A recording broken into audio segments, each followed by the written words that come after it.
Rakyat nggak boleh bicara, mulutnya diplester, itu malah berbahaya. Poin saya, janganlah pemerintah ini alergi, cepat marah, kemudian tidak boleh ada warga negara yang melakukan kritik atau berbicara yang tidak menyenangkan kepada pemerintah atau kepada pemimpin kita. Sekaligus dalam hal ini kepada Pak Luhut Panjaitan, sahabat saya juga, mungkin harus mengurangi pemerintah ini mengeluarkan statement yang nadanya ancaman, ya. Tidak baiklah. Ya memang pemerintah punya kekuasaan, Pak Jokowi punya kekuasaan, tetapi kekuasaan ini kan bukan untuk menakut-nakuti rakyat, untuk mengancam siapapun. Kalau misalkan pemerintah ingin menyampaikan, sampaikan dengan baik. Sangat bisa ditempuh cara-cara seperti itu. Jadi pesan saya adalah, atau harapan lah ya, kalau pesan dikira nanti berlebihan, harapan saya rakyat punya hak untuk menyampaikan kritik pandangannya, ketidaksukaannya kepada negara. Pemimpin itu kalau mendengar rakyatnya tidak suka, kadang-kadang perlu itu untuk introspeksi gitu ya.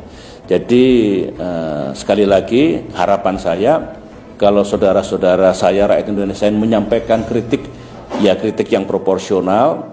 Kalau statement yang seperti pemerintah berbohong tentu harus disertai bukti. Tapi silakan gunakan untuk kepentingan bangsa kita.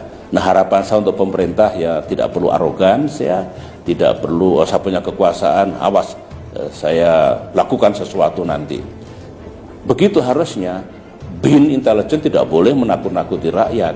Polisi itu malah mengayomi rakyat dan tentu memberantas kejahatan. Jadi bikinlah hubungan yang baik negara dengan rakyat. Itu fundamental. Konstitusi kita sebetulnya oleh para pendiri republik diniatkan dulu tidak boleh menjadi negara kekuasaan, tapi juga tidak boleh rakyat itu di dalam menggunakan kebebasannya absolut. Ayo bareng-bareng, jangan kelewat batas.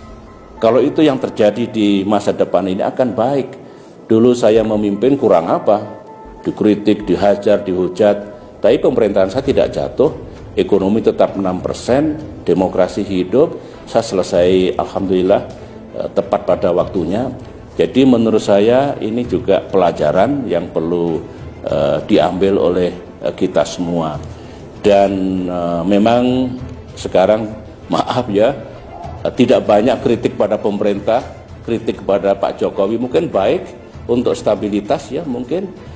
Tetapi saya dulu negara juga tidak jatuh meskipun dikritik habis-habisan.